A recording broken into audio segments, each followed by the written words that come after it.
નમસ્કાર વિદ્યાર્થી મિત્રો, સમીકરણ x વર્ગ ઓછા 3x વત્તા 2 એના અવયવો મેળવવા હોય તો આપણે કઈ રીતે મેળવી શકે તે આપણે જોઈએ.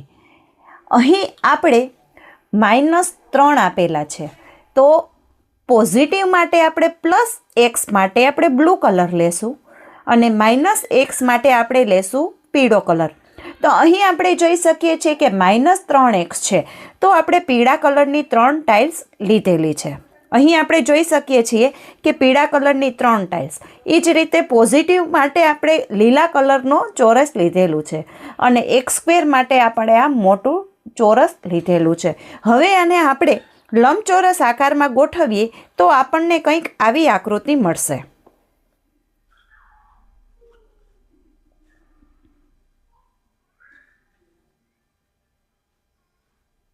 અહીં આપણને કંઈક આવી આકૃતિ મળેલી છે.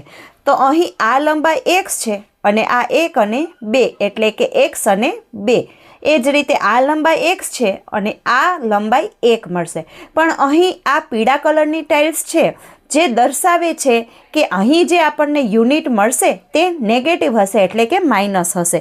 તો અહીં આપણે જોઈ શકીએ છીએ કે આ લંબાઈ આપણને x મળી અને એ જ રીતે આપણે નેગેટિવ યુનિટ છે એટલા માટે આપણે યલો કલરની 2 ટાઇલ્સ લેશું. એટલે આપણને આ લંબાઈ મળી x -2.